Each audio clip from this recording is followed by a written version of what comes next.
ان کی پتیاں بھی ہمارے لیے دعائیں کرتی ہے، وہ زمین بھی ہمارے لیے دعا کرتی ہے، لیکن ہم تو بہت خوش نصیب ہے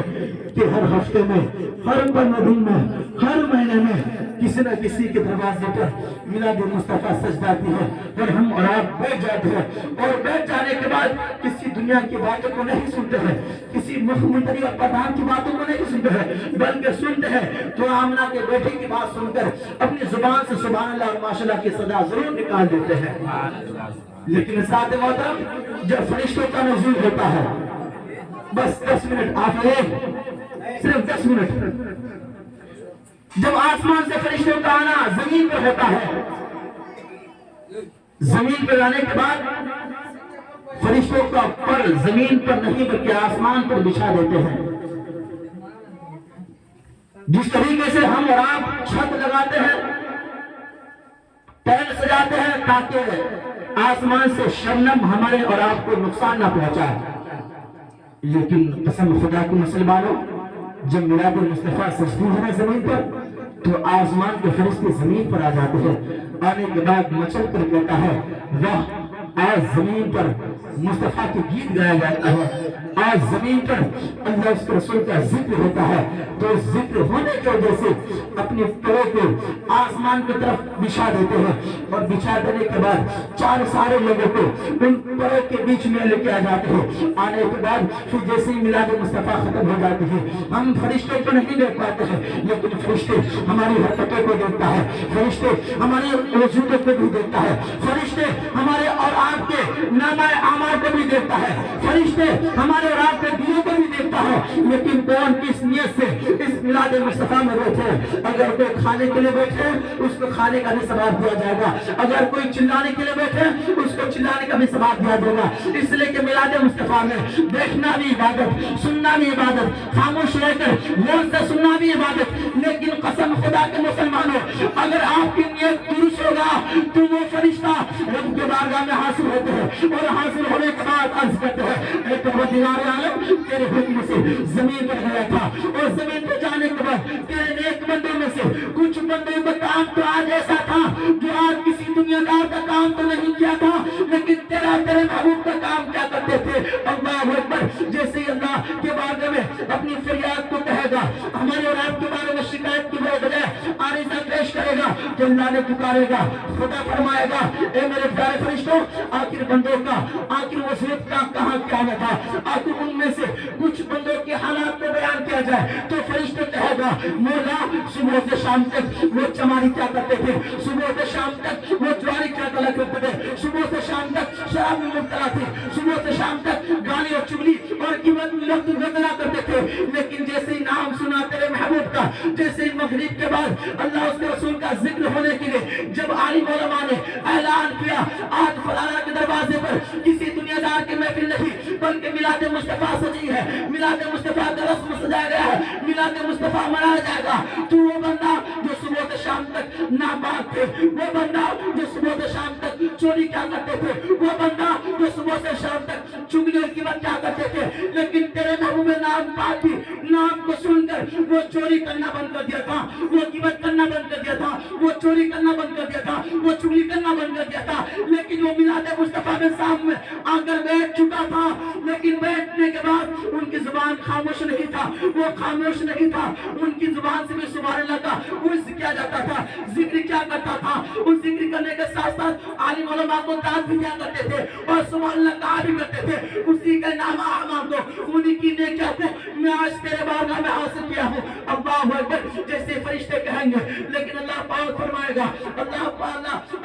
تعالیٰ فرشتوں سے کہے گا ان کی نام اعمال کو ایک طرف رکھا جائے، ان کی گناہ کو ایک طرف رکھا جائے، ان کی نیکیاں کو ایک طرف رکھا جائے، جیسے نام اعمال کو ایک طرف رکھا جائے گا اور بدی کو ایک طرف رکھا جائے گا، لیکن بدی زیادہ ہو جائے گا اور نام اعمال کم بڑھ جائے گا، لیکن یاد رکھے گا آپ کی ہفتہ دین کا گناہ ایک پل میں معاف ہو سکتا ہے، اس لیے کہ میرا آقا نے ارشاد فرمایا ہے کوئی 10 منٹ کے لیے میرا اور میرے محبوب کا ذکر کرے گا تو جبرائیل السلام کا عبادت کم پڑ